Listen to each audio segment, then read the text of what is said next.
The following podcast contains mature language and adult discussion.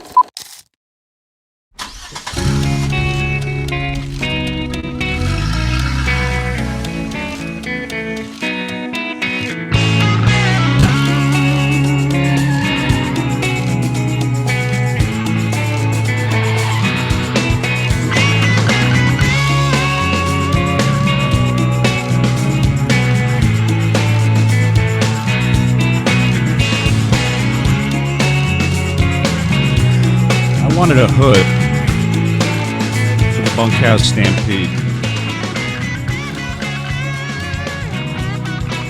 I wanted a hood, but I couldn't. I don't have one, so I thought I would obscure my screen and make my face fuzzy instead of wearing a hood.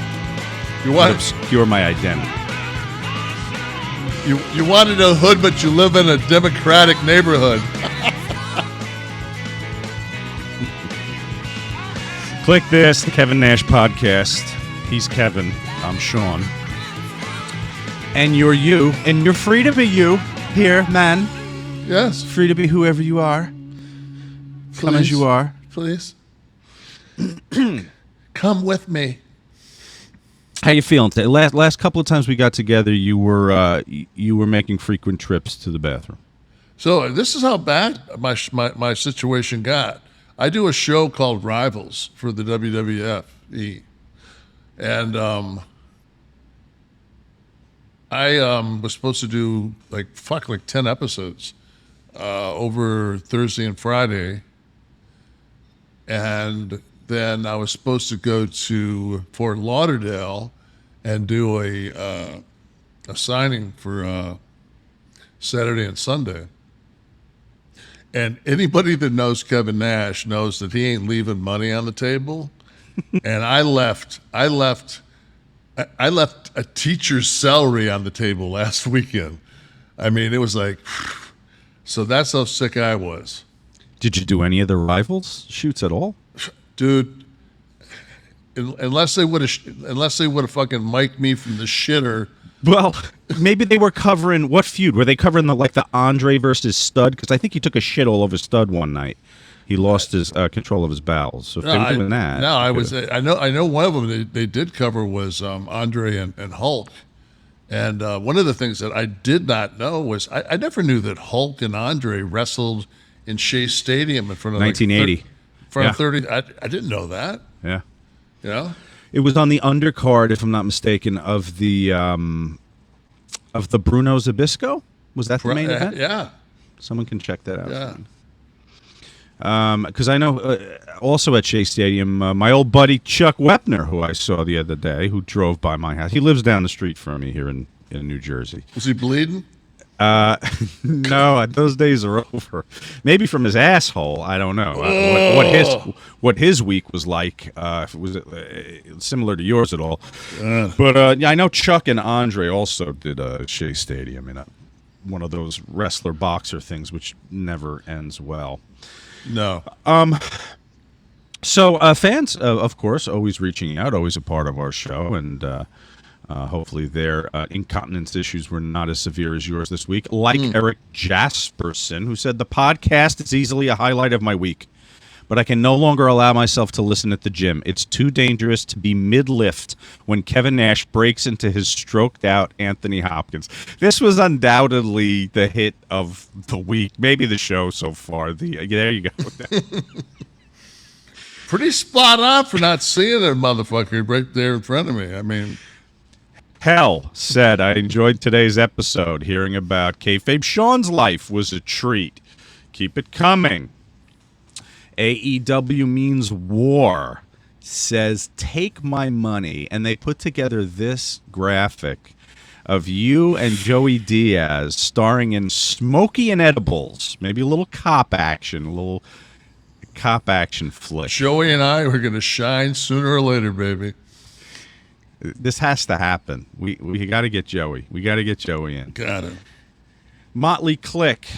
Oh, this is the guy who asked you for your favorite charities that he would make a contribution. Yes. He said, thanks for the answer. I spent $125 to 3 of the 4 on behalf of the Kliq This podcast. Employer match will make $250 to each. American Cancer in memory of Wanda Nash, St. Jude in Michigan for Nash's shirt. Can DM receipts upon request. We believe you. That's huge, man. Yeah, thank you so much. Motley Kliq, give him back. Caleb Brock says, binging every episode of the Kliq This podcast with real Kevin Nash. Can't stop listening. Another knockout over in Connie's world. What's he talking about? Am I supposed to know that? Is that a Michigan thing? Or Corny's world? Well, he wrote Connie. Maybe it was just... Maybe Conrad. Oh, Conrad. I know him. Our boy. Okay. I didn't know they called him Connie. Is this a thing? Should I be calling him Connie when I text now? Just in the Greek bathhouses. Right. I was going to say. It's, I'm getting images of Conrad in the steam room now, and that has to stop.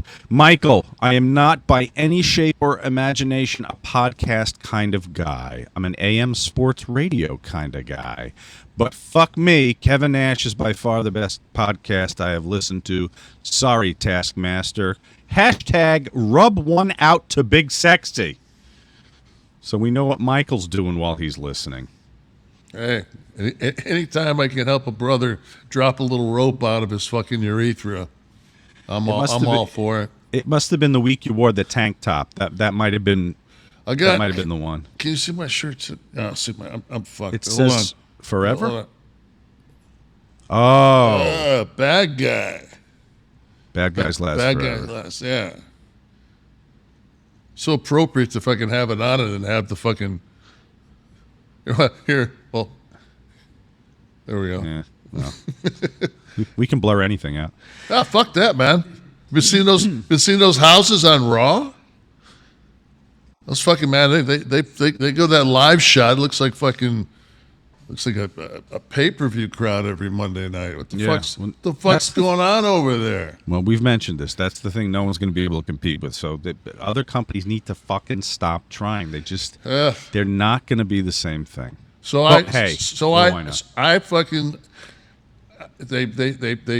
They roped me in with fucking CM Punk versus Moxley.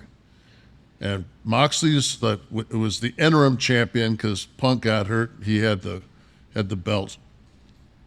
So I said, hey, fuck, I'm going to watch this because anytime like Jericho wrestles, I always watch Chris's matches.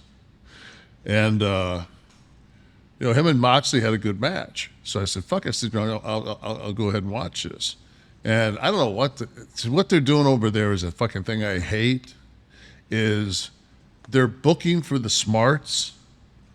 And if you're smart, then you already know that there's no way that CM Punk would kick with a foot that was injured to re-injure himself and go down and cut the match short. And I was just like, I felt like when I watched, I forget which one it was, but I want to think it was Shamrock versus Tito, and they were doing that deal where they fucking had the UFC at the houses, and you had the two captains.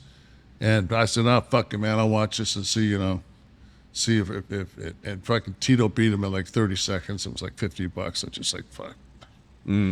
So same thing, I fucking I taped it and watched it, but I fucking got sat down and was expecting to watch something there, and I was just like, yeah, fuck. Like, that's not good. Wasn't exactly what I was looking for. But it's what was the company? I guess it was WCW called themselves the Major Leagues of Professional Wrestling for a while there when when Vince first went national, or it might have been Crockett. It might have even been the local. Yeah, NWA probably. Yeah, but that means something. The major leagues, and when you have a production crew and just the muscle that WWE has, and this goes back to TNA when I gave them my presentation about, it's you gotta be different than the leader. You don't emulate it unless you can. Right. But nobody has been able to since WCW. Back in the day, WCW's houses were fine. back in the day when before Pornhub, and you had to go ahead and actually purchase a DVD. The Dark Ages. Yeah. I mean, there was a reason why you went out and shilled that money out for the Vivid. Because the Vivid was always better production. Raquel, you looked at the fucking spine of what the company was? It is what it is, baby. But I mean, I can't tell you that I didn't own a copy of In Defense of Savannah. Some of those titles were great. When they would do takeoffs on the popular Edward Penis Hands. Right. My favorite ever was Honey, I Blew Everybody. Takeoff on Honey, I Blew Up the Kids or whatever. Who was the go-to? Was it Christy Canyon? Was it Tracy Lords? Was it Nina Hartley? Do you go back to the Seika days? Let me think. Like somebody that, who's always just kind of put with that Vanessa Del Rio. Remember her? Vanessa Del Rio, yes. Yeah, she's saying like hey Vanessa, you want to do a porn? How much you want? I'm good. Get me a hot washcloth when we get done. You say that, but the women were the ones that they put those production companies together when they retired. Oh yeah, they were raking it in. They knew how to work that fucking game. Ray, the whole kin K, says, Sean, I think you're right with the friends thing. My daughter's transitioning to male. He, him, I identify with they, them, but Chandler's dad is portrayed as a cross-dressing gay man. His show was Viva Los Gayas, so showing he's in fact gay. You guys are awesome. Well, okay. We touch on it all, Ray. Everyone deserves the free time. You don't have to fucking listen if you don't believe. Some people are really nasty that we were given some attention to this stuff. You might be shocked to know there are trolls on the internet, Kevin. No! Yeah. They spend their days and nights looking to just, from their basement, they have a little power now because they can type and people can see it, whereas years ago they would just be forgotten and waste away in the dead letter room of the post office. Like Eric Momery Jr., who says Nash is a very pretentious person. He's very misinformed and basic, and little baby animals would eat very little on Noah's Ark, the one that has been found where it says it ended up. All right, so the flood was 40 days and 40 nights. And then I don't know, I'm not, like I said, at any point I won't be asking for your your evangelical dollar during this fucking broadcast. So, Joel Osteen can have.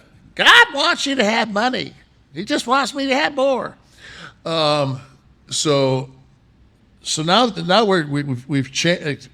It's like Aesop's fables. They just throw another layer of shit onto it to think that fucking changed. So now you've got a bunch of little baby animals.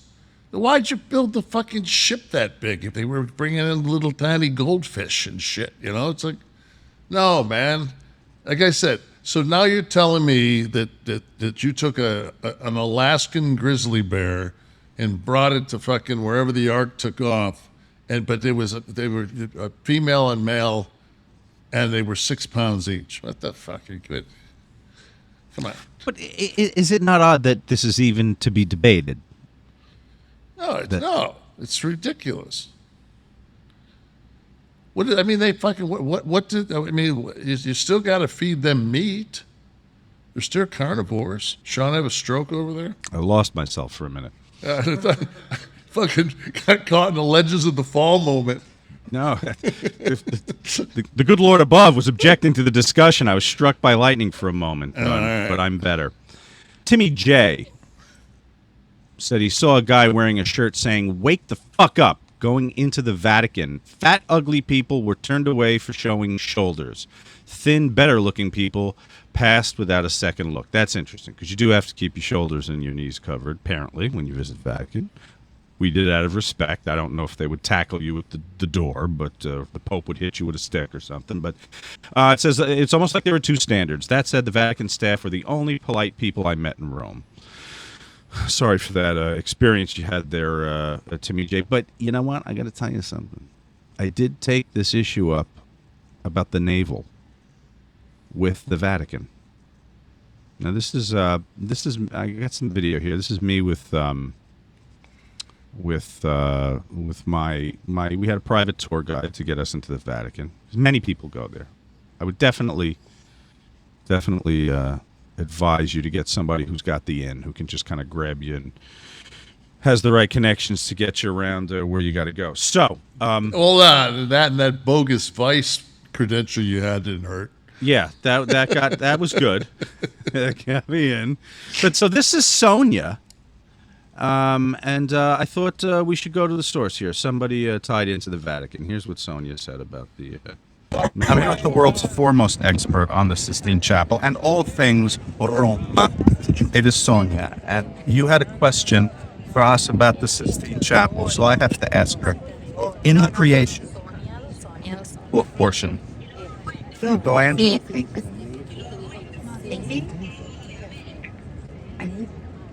Yes. I almost pulled up my shirt there. I'm glad I didn't. Because he was born of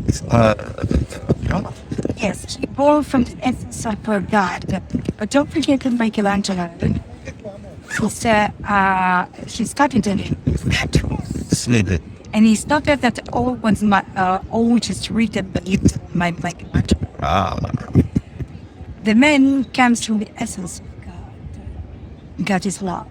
How the first man was as a personality. I don't have the answer. Well, no, what's the first? I have my navel, and I feel that I'm from God as well. Of course we are. The mystery continues. The mystery continues. So the Romans are good at weaving a whole bunch of bullshit. So did she have a small giraffe in her purse? I didn't see that. I'll have to look back. Oh, she had it to the ark. It was a baby though. Oh, yeah, exactly. It wasn't going to eat much. No, exactly. They gauged the caloric intake before the animals were admitted. Always. So Michelangelo created that based on the statues, and that Adam was the essence of God, but in the image of man.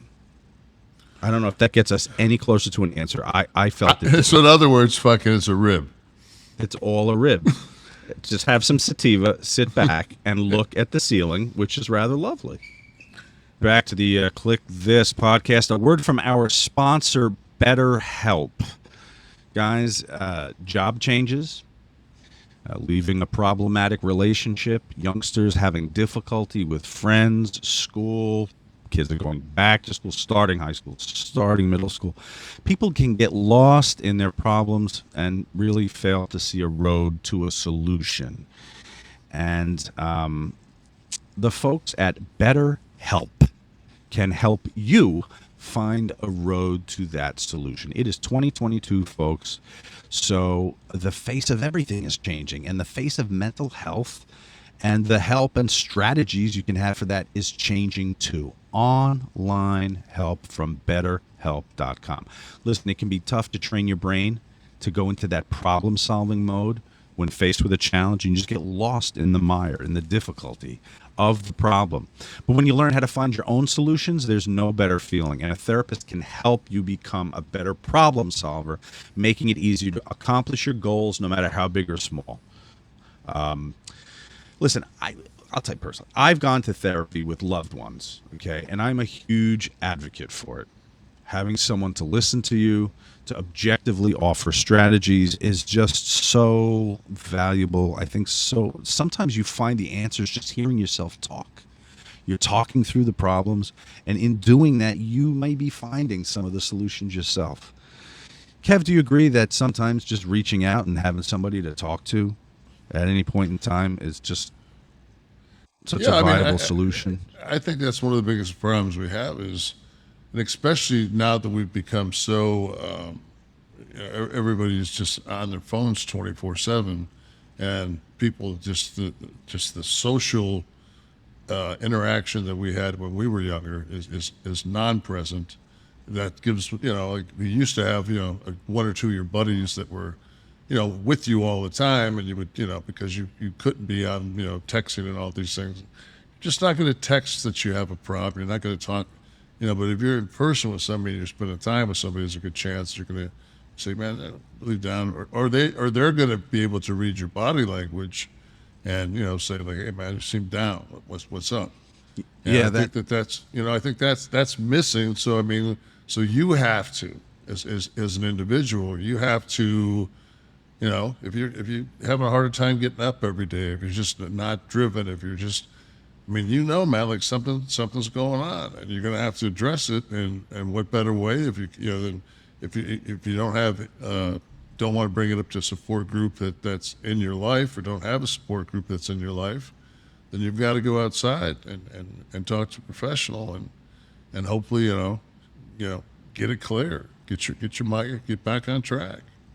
Yeah, and laying out those problems and sifting through them with a professional, it eases the anxiety and the depression that can come with it too, and that isolationism you're talking about with everybody, especially after COVID too, and then everybody kind of in this phone generation where we're really, it's so easy to just cut off from everybody. And I listen, I've seen it firsthand, and therapy does work. Get yourself back. That's what it's all about, right? Get yourself back. They're in there waiting for you somewhere, man. Don't go it alone. Get yourself back. If you're thinking of therapy, give it a try. BetterHelp is a great option. It's convenient, accessible, affordable, and it's entirely online. Get matched with a therapist after filling out a brief survey, and you can switch therapists at any time. So when you want to be a better problem solver, therapy can get you there. Visit betterhelp.com/Kliq, Kliq, today, and you'll get 10% off your first month. That's BetterHelp, HELP.com/Kliq. Thank you very much, BetterHelp, for being a part of this, and that's what it's all about. I'll tell you one thing, man. Fucking you, Kevin. You're very well traveled. You lived in Germany, played professional ball there. When the Americans show up, it's a whole different level of fat. That's happening. The American fat is so different than the European fat. The time I spent, particularly in Rome, people eat in Rome. I ate my way through Rome. There's pasta every night. It's a course, for fuck's sake. It's not your entree. It's a fucking course. You're having the pasta. Then you're having a shank of lamb or whatever. But it's a different kind of fat. It's a hard fat. It's a fat that it looked like if you ran across the piazza and dove onto that guy, you bounce off his stomach. Whereas when the cruise ships pull up and the fucking Americans get off and they walk into the cafe, they look gigantic bags of shit. If you ran across the street and dove onto some broad, you would sink. Get me belly. Yeah. Get in my belly. Yeah. Get me fucking belly. You fucking, you small little tiny animals. Yes. That don't eat much. Nothing. It's the ugly American. There's something to this. How many arcs would they have to take fucking two Americans on that motherfucker? You need to tie together like 12 Carnival cruise ships. Exactly. I'm just soaking the fucking put one to put the female in one of the fucking pools and the male in the other, just on a fucking float like giant walruses, manatees or something. Kevin, if I asked you if dildo throwing was a thing, what would you answer? I mean, absolutely. Yes. Yeah. See, I would have said no before this week.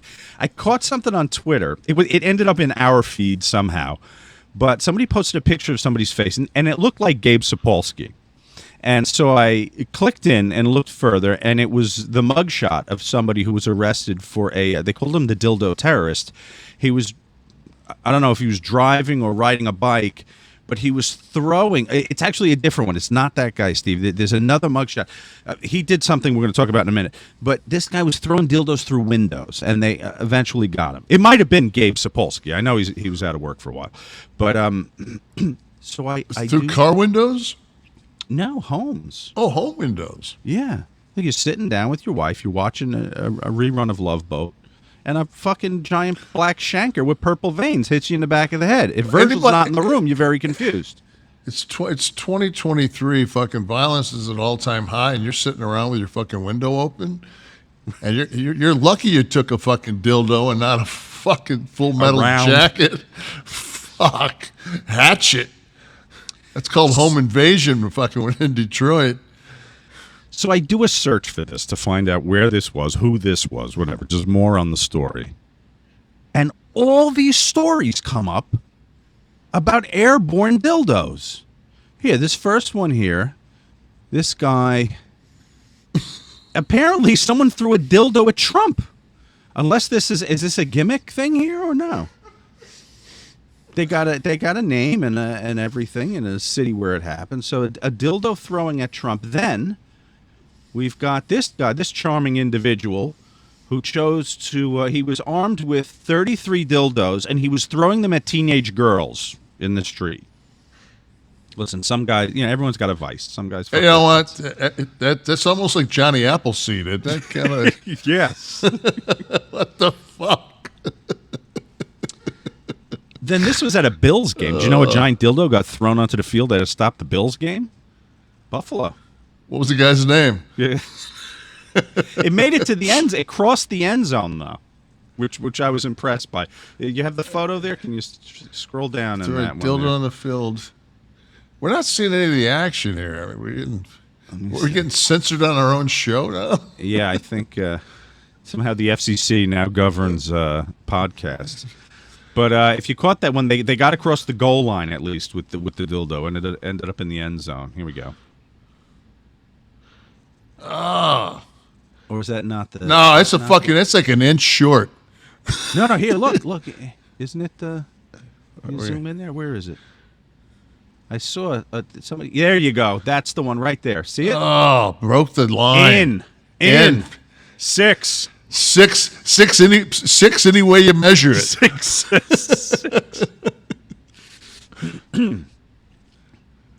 How would Madden have called that one? Somebody's got a shanker on the field. There he was, responsible for Florida man. Imagine that, me working for you. Whoa, signs everywhere, signs. Oh, man, Florida man.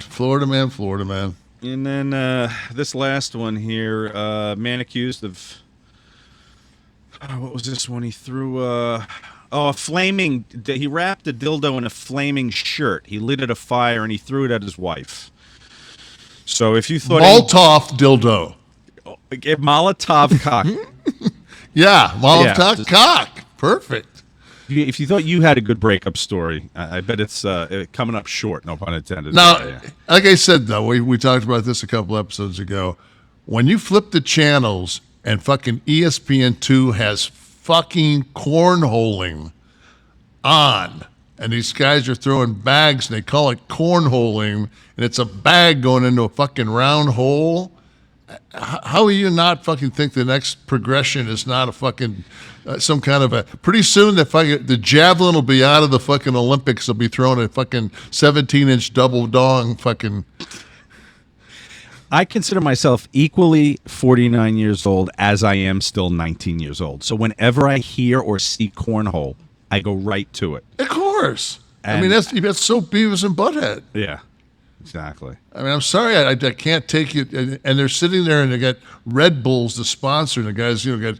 It's like when they used to fucking, back in the day when you used to watch the Pro Bowler Tour, and the guy would be like Earl Anthony or something like that, and you used to always like it because they had that fucking gimmick, and you knew that they existed because they had them at your local bowling alley, and they had the thing that blew air if you pressed the button.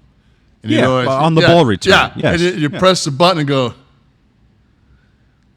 Yeah, because your shit was getting fucked up, man. You got to dry your hands now so you can fucking get that fucking... gimmick going. Get some spin. That Or fucking, put a little bit of powder. Grab the rosin bag. yeah. Now, not only did you watch Raw this week, but you tweeted out some coverage. Don't think I didn't see that. I did tweet a little coverage. Given a little, I think. Let me read it here. You said, catching WWE Raw late. First match was well paced. Liked the AJ restraint on striking Finn with his back to him on the ropes. Finish was tight, well executed, with a baby face way out on the finish with ref draw. You were inspired by that, but I didn't see any follow up. Did you continue to tweet that night, or did you fall asleep Did I not? on the sativa? No, I was because I was making some notes. Maybe I just didn't. Maybe it got to the point where it was just like fuck. It's it's. I know I watched the girl because I watched the girls the tag team tournament. That was the final. Okay. Was there anything you wanted to add to it? I mean, this is your forum. I just thought that there's a couple of things that that weren't for my taste, but I don't expect for them to book everything for me. But I mean, I don't watch the fucking commercials. That's why I DVR it. But there was nothing that I said, I'm not fucking watching this. Okay. Still feel long, the 3 hours? They you know what? The crowds have been hot, which helps. Like that's 30% of it.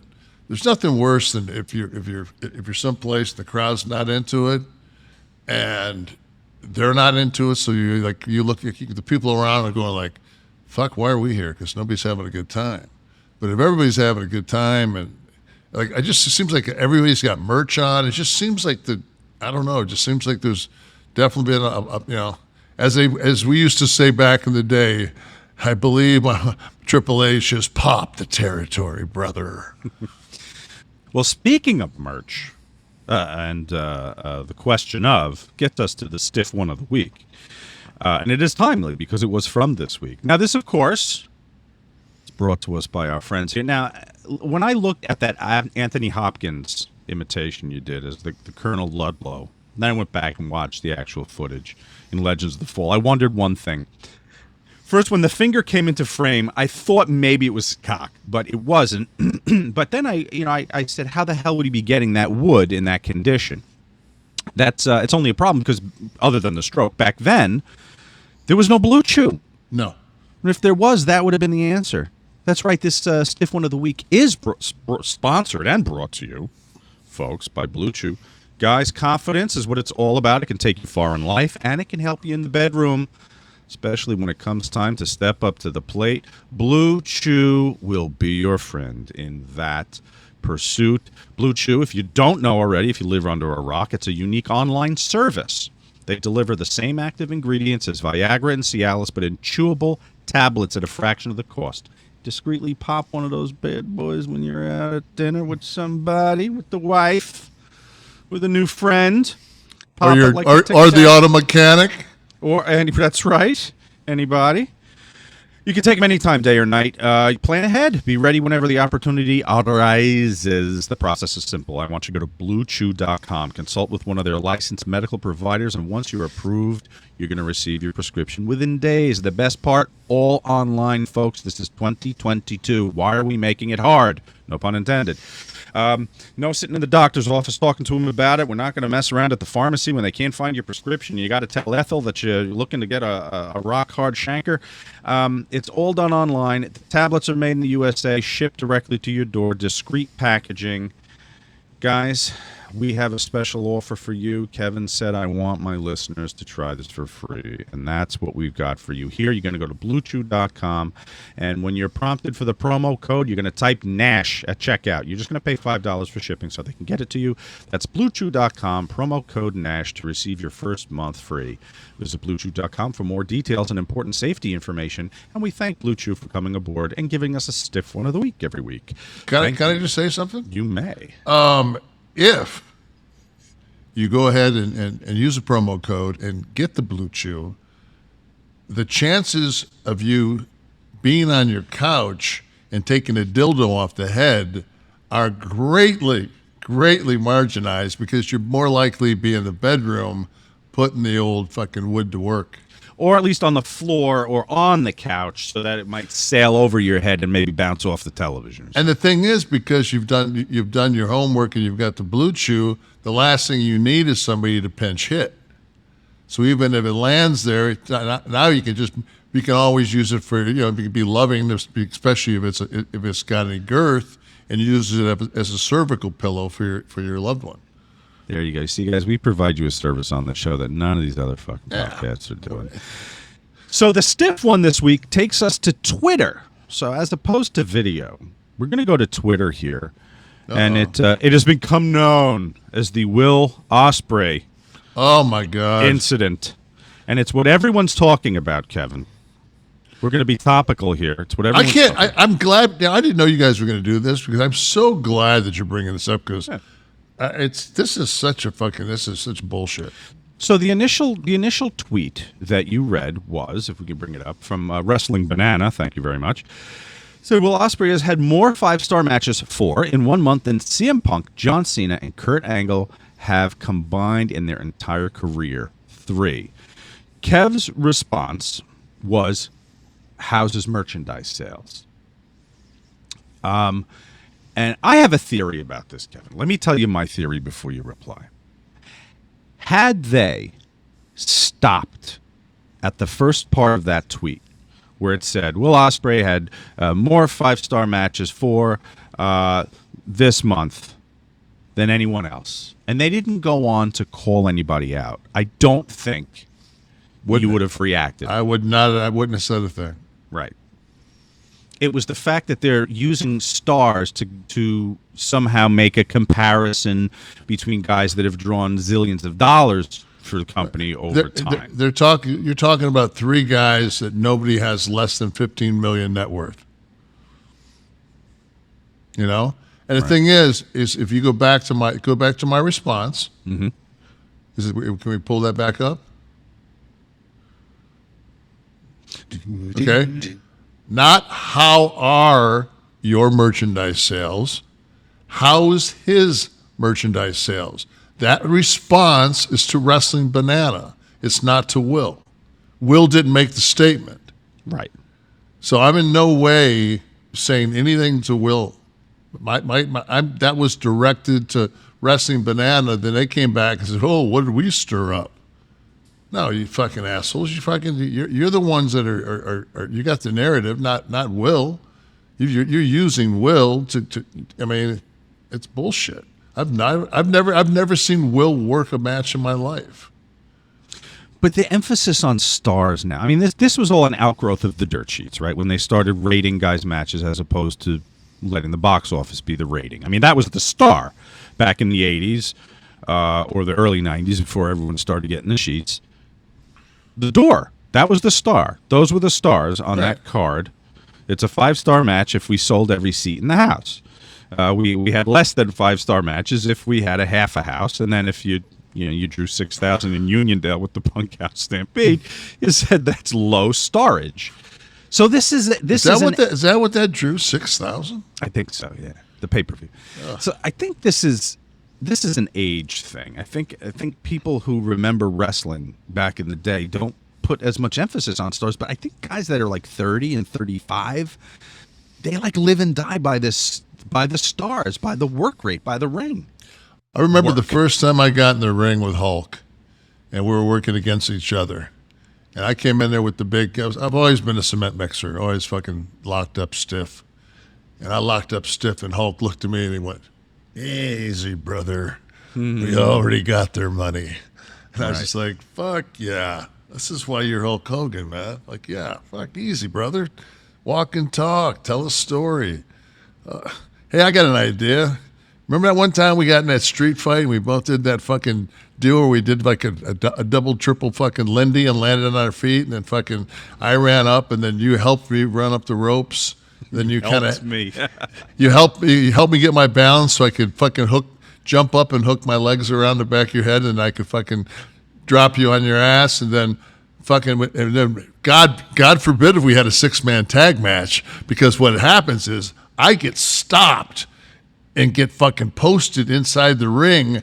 It goes outside, those 5 guys continue to fight. What else can I fucking do but run, hit the opposite rope, and catapult into the 5 guys who are now fighting outside? And it just seems like it's like, God, like, what are the chances of that happening every week? That exact moment just occurs you would think at some point, if you were fighting in a group of people, you'd be like, oh, fuck, man. We've got the advantage right now because we dropped that guy in the ring. Maybe if we just separated real quick, when he catapults, he'll land on his guys, and then we can beat the fuck out of him on the floor. But what am I? Never mind. The choreography turns one off if you are watched from a certain generation. I even thought. Now, remember the spoiler would walk the ropes. He would get a guy in like a wrist lock, and then stand up in the top rope, but using that guy for balance. And I'm 10, and I'm going, why the fuck doesn't this guy just pull? He's in a wrist lock or whatever. Just pull. You're going to take the guy off. That little bit was enough to distract me. But again, this is a different time. So yeah, I guess yet Taker did it and got away with it. Taker did do that same thing, didn't he? He got away with it because it was so impressive for a 6'9", 10 guy to do it, and he just did it cool. I mean, it was just a fucking. But a lot of times, man, I remember one time he was working with I think at the time Papa was Kama, and Kama fucking he pulled him. He'd pull him off the top rope, and that would start the heat. That's a great spot. Yeah. Okay, so now then a response to that tweet comes to your tweet comes in from, let's get that back up, from Kenny Omega. When you said, how's his merchandise sales? He said, justifiably putrid, good sir. Did you see that? Yes. You did see that. Okay. Did you write him back? I smiled, as I am now. Okay. I think that's. I mean, I don't think there's any love lost between those two. All right, Florida man or Jersey guy. Let's get to it. Everybody loves this segment. You can play along at home. The rules are very simple. You're going to get 2 headlines. You're going to tell me which is the Jersey guy, which is the Florida man. The first headline is: man uses finger guns to steal Waffle House napkins. Okay, so we held up the joint. That's Florida because there's not a fucking Waffle House in Jersey. Is that true? Yeah. You're using way too much logic here. Well, the second, if that didn't give it away, the second headline is: mafioso admits to assaulting man to get a discounted wedding at his venue. The only mafia in fucking Florida are fucking witness protection. Let's go to the Waffle House. This one's fascinating to me. I think at Louisville, Kentucky, Lexington, Kentucky, they turned to fucking omelet shops. There's no Waffle Houses north of that. Is that oh, really? Okay. Yeah, it's almost like a Mason-Dixon thing. I thought maybe South Jersey gets weird. I thought we might have had them, but anyway, Madison County, Florida. I don't know where geographically in Florida that is, but an employee called 911 on Monday to report an attempted robbery. The suspect was unarmed and simply left after grabbing some napkins. Mr. Edward William Rodriguez entered the Waffle House on, and this is a shoot, guys, 145 Southeast Bandit Street at 8 p.m. Witnesses described him as he stole napkins. Napkins. Used the finger guns, got everybody to freeze, and then took off with some napkins. Hey, he did announce. He said, "Get on the ground. Y'all are getting robbed."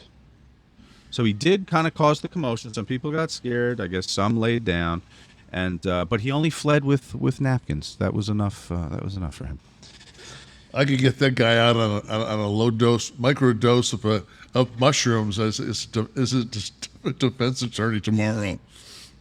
They might have gone with that. And then, of course, in Jersey, a reputed mobster, so-called mobster, wanted a discount at the Brownstone, which is a rather lovely event space in Patterson.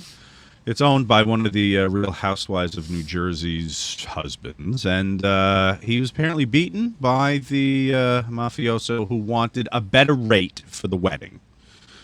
That's how they handle things over there, I guess. What can I tell you guys? What can I tell you? You know what I can tell you? Tell you what I can tell you, for God's sakes.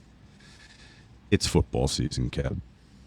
This is always a special time for me. The weather starts to change a little, gets a little cooler, and then I know my Sundays are going to be occupied watching my Cowboys struggle through every game they play, get into the playoffs, and then disappoint everybody. But if you want to have some fun, if you want to have some skin in the game, as they say, DraftKings Sportsbook is going to help you get there. Guys, the first Sunday of the season is coming, and DraftKings Sportsbook is an official sports betting partner of the NFL, and they're giving new customers a can't-miss offer to celebrate the return of the NFL season. Right now, new customers can bet just $5 and get $200 in free bets instantly. You place a $5 bet, you get $200 in bets, and you keep all the booty if you win it. And as an added bonus for Week 1, everybody can experience the thrill of DraftKings with this early win promotion. It's simple. Bet on an NFL team to win. If your team leads by 10 at any point during the game, you get paid instantly, even if the team loses. So let's see. Let's look at our first. Who do the Lions have opening game? Let's take a look. I'm going to go on DraftKings right now. I'm going to learn how to record my screen again. My 9-year-old had to show me this the other day, by the way. So here we are. Let's go to NFL. I would just tap my NFL button as I just did. And here come all the games. Now, Kevin, being from Detroit, is going to be interested in the Detroit Lions Philadelphia Eagles game. And there it is. I will tap that. The Lions are a 4-point underdog at this point in time. And the over-under is 49. So let's do an in-game parlay here. Same-game parlay. They're in Philly, right? No, Detroit, I believe, okay. Right? Yeah. Ford Field, okay. And so what do you think? Who do you want to take, first of all? It's a 4-point spread. Eagles given. I'm going to go...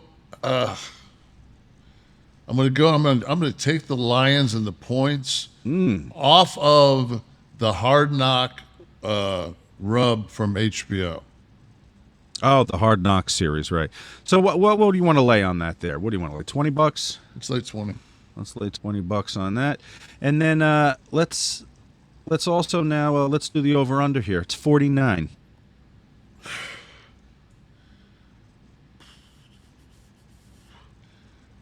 Oh, if it was the Lions played well against the Colts, but they didn't look real great against Pittsburgh. But of course, they didn't play anybody either. I'll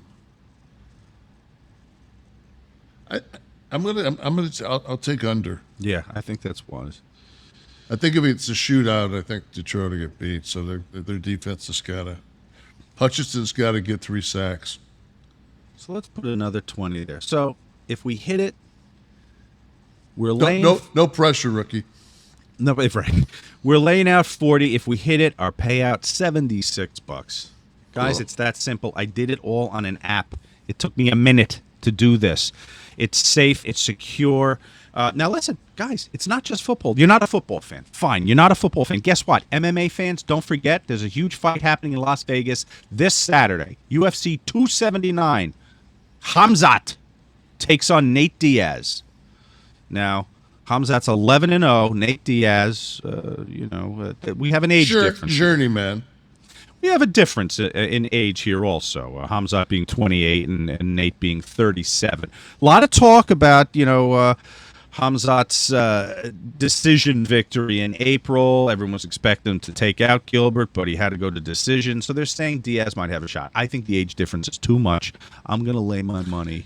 Well, Diaz, man, if I had to bet money, but I'd almost personally stay away from that just because Diaz is one of those dudes you got to drive a stake through his heart to take him down. Well, that's true too. But he could go to the decision. But guys, you can play that too. They are the leading sportsbook in the world. Download DraftKings Sportsbook app now. Use the promo code TKNP, the Kevin Nash Podcast, to get $200 in free bets instantly when you just place a $5 bet this Sunday. That's the code TKNP, only at DraftKings Sportsbook, an official sports betting part of the NFL. Minimum age and eligibility restrictions apply. See the show notes for more details. Thank you, DraftKings. And so...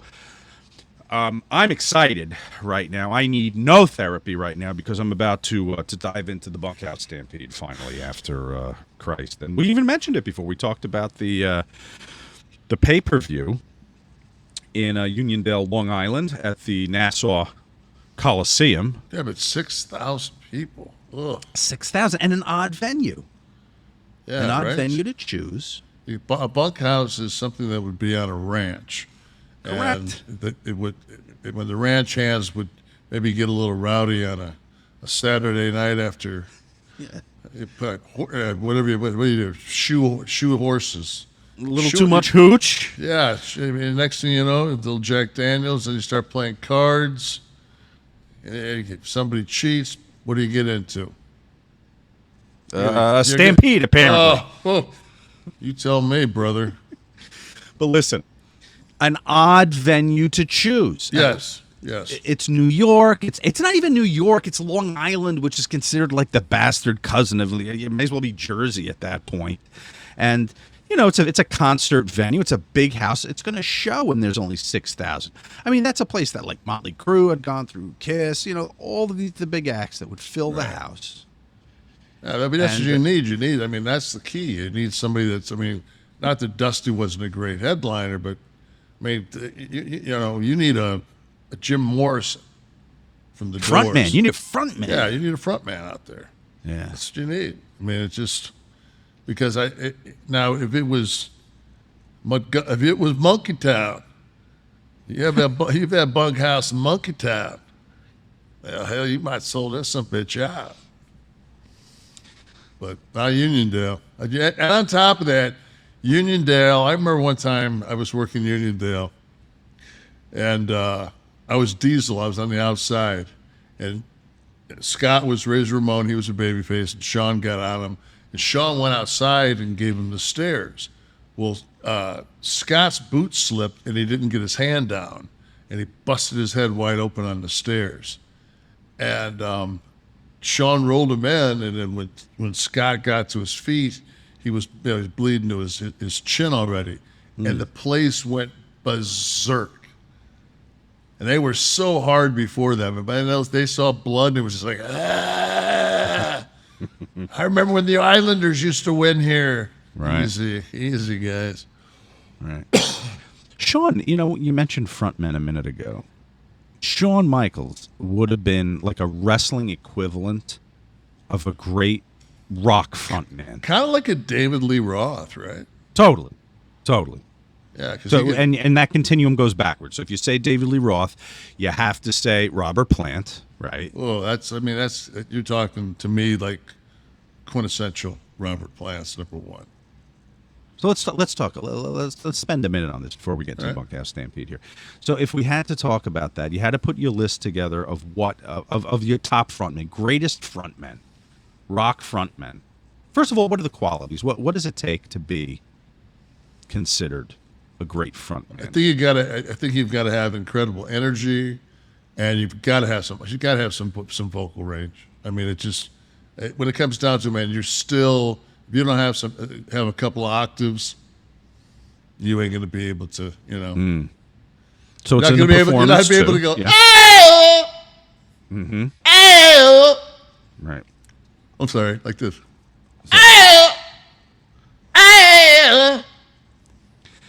that a little Belafonte? That was actually Freddie Mercury. The teeth. Got this. Mercury. Okay, so there's a perfect example, right? So great energy. Great front man. Yeah. You said energy. I would also say gift for gab. In between songs, to keep the crowd hot. Got to be able to work the mic. This is not unlike being a good professional wrestler, Kevin, as you're realizing the things we're talking about here. Energy, You said vocal ability, but you could call that in-ring ability. A gift for gab. How about physicality? You got to be all over the stage, right? Mick Jagger's still doing it at what, 80 years old? 104. He's done it before. Yeah. Yeah. But yeah, so physicality, right? Something is lost when a performer cannot work the stage. Something's lost in the performance. So I would say, yeah, the ability to kind of be all over the place.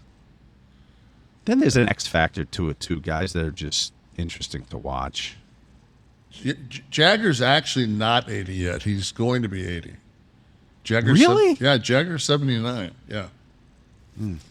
He's 10 years. Him and Hogan, I think, are 10 years different. And I don't know why I know that. Well, they often come up in the same conversations all the time. Yeah. Well, I mean, Hogan did play bass.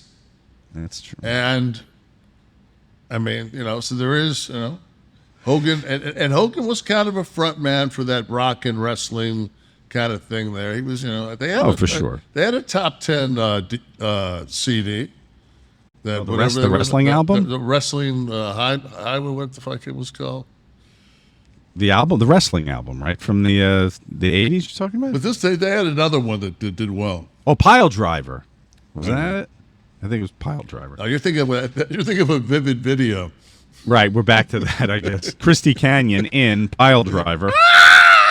Stop screaming, Christy. We're not on tape yet. Also, I'm going to say that in what I consider to be the best frontmen in rock, there's a bit of rebellion. Yeah. Nothing too safe about a frontman. Christopher Cross. I love a little sailing myself when it comes on the radio. And you can get caught between the moon and New York City and fall in love. But there's the anti-frontman, right? MTV came and killed him. People loved him on the radio, and then they saw he was stoic, still. And looked like he could easily be a tourist in Italy. Right. Maybe a little doughier than we considered our frontman. Little patchy. So here's the list. Let's go. Now let's go all the way back. Let's start and credit like Little Richard and Elvis. And Elvis, right? For getting and this. I'm gonna go Jerry Lee Lewis in that group. Sure. Elvis, Jerry Lee Lewis, who was Chuck Berry. Yeah, Chuck for sure. Chuck was a huge influence early to a lot of rock and roll. Yeah.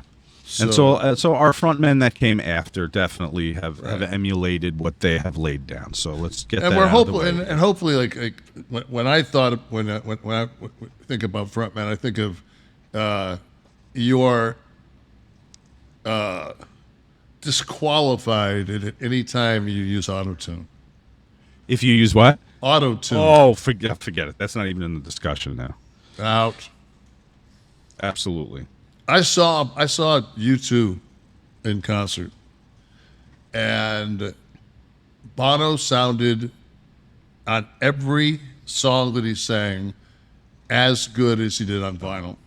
Unbelievable. Right. Unbelievable. Right. And I'm not really a huge U2 fan, but it was one of those deals where a buddy of mine said, hey, I got, I'm like, summertime, what are you going to do? Yeah. So Sunday, Bloody Sunday, baby. I mean, is it outrageous to say that they've got to be able to sing? They have to. And sing their own fucking songs every night? I mean, come on. I always liked that Pearl Jam always mixed it up. Like Pearl Jam never played the same set every night. It was like when they did the sound check, and the veteran would go and he'd write down what they're going to do, and then the playlist would be different. And there's a guy that a lot of people won't give like the grunge guys any credit because they I know that Kurt Cobain and Eddie Vedder and those guys said that grunge wasn't about a front man, it was about the statement that the band made, and which is great, you can say that, but I'm still, since it's my fucking show, you're a front guy, and that's the way it's going to fucking be. But I get what he's talking about, though. Yeah. In that the identity, like, let's talk about Eddie Vedder, right? Because he's Right. the one who's on the table right now. I enjoy listening to Eddie Vedder. I think he was the right guy for the right band for the right product at the time. But the showmanship was a little absent, right? I'd put him like in a Bret Hart category, Yeah, technically actually- sound. But I always remember that he did do the dive off the balcony. So I remember the video. Yeah, he did put his body at great risk. But you say front man, that's just not what comes to mind for me. Well, I mean, he actually took the place of man, I can't. I shouldn't even bring it up because I can't remember. Mother Love Bone. Who was their lead guy? Who was that passed? Mother Love Bone's lead guy that better took his place. We got our He's working on it. okay. Andrew Wood. Andrew Patrick Wood, my son. Okay. Threw that from the Florida network over here, as he's got the Waffle House people on the floor. So no, but then you look at that same group of people, and like Chris Cornell had it was a lot more. There was more movement to him. I would put Tom York on there from Radiohead. I mean, my son and I saw them. I don't know, maybe 5-6 years ago in Tampa, and man, Radiohead, like, they don't have a bad song. And I mean, when you go out there, there's like every dude that's in the band can play 23 instruments and 42 percussion things, and I mean, it's just like and granted, we had a little buzz on, but Little buzz? yeah. I take my son. My son's like fucking 16, 15 years old.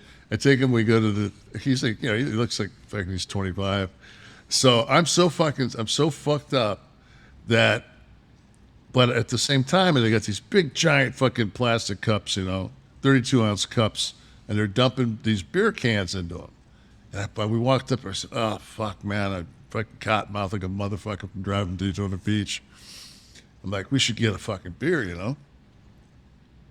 And I said, fuck, what tastes good, man, is one of them Bud Light limes, but we're going to look like fucking just absolute, just, we fucking order a Bud Light lime, man. We're going to get fucking, we end up in a fucking fight. My son just looks at me and goes, Dad, they're pouring it into a fucking see-through cup. They're not going to know what the fuck's in it. It's just going to look like beer. And I went, okay.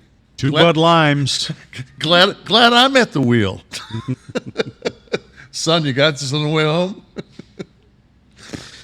So we agree Mick goes on. Mick, so we got Plant, Mick, Morrison's got to be on there. Yes, Plant, Mick, Morrison. Those are my first three right here. Here's one that And Mercury we put on. yeah, also. we put Mercury on. We put Eddie Vedder. You put Eddie Vedder. Okay, you're not gonna put no. Okay, well You can have him. We'll disagree. We'll just You can have disagree. How about McCartney and Lennon? Right. Paul McCartney See, and Lennon. How about think about Let It Be? songwriters, musicians, brilliant. I don't know. Frontman. Fucking think about Shea Stadium. Think about the era. Think about when they came out and sang fucking Help and Hard Day's Night. I mean, they were. Yeah, they played their asses off. Yeah, if you got to realize, Frontman. I thought Paul McCartney was a good frontman for fucking Wings. I'm not. I mean, Okay. I'm not saying he's Steven Tyler, Right. but Okay. just throwing him out there. I mean, I'm an old motherfucker. If I can get a Beatle anything, I take it. David Lee Roth. Has to, right? Yeah, oh God, yeah. Continuation of the Plant thing. But not Sammy Hagar. Sam's. I prefer Dave's Van Halen. No question. But You sound like Natalie Portman in Closer. what does it mean? Oh, so she's seeing Jude Law, and she's fucking and she ends up fucking Clive Owen, and Jude Law comes back, and and Jude fucks Julia Roberts. There's only really 4 characters in this movie. If you haven't seen Closer, it's fucking a classic, and it's where kind of Clive Owen got his fucking his name, but. Jude Law asked Natalie Portman, says, did you fuck him? She said, yeah, I fucked him. He says, did you like it? Yeah, I liked it, but I prefer you more. And why is that? I don't know, it's just you're different. So just, she preferred... I prefer Dave more. Yeah, you prefer Dave? Yeah, you prefer Dave more. That was a long way to get to that, wasn't it? Oof, man. Everybody just clicked on Cult of Cornet. They left. That's all right. They got. I'll throw a dildo through their fucking window on that. They're coming back. They'll come back. I always remember a discussion. I'll give you the exact age. I saw Rat when I was in 6th grade. So how old are you in 6th grade? Like 12, maybe, right? I was 17, but that was your 4th time through. So a friend of mine's older sister, his like 17-year-old sister, and all her friends were going to see Rat. So they took us.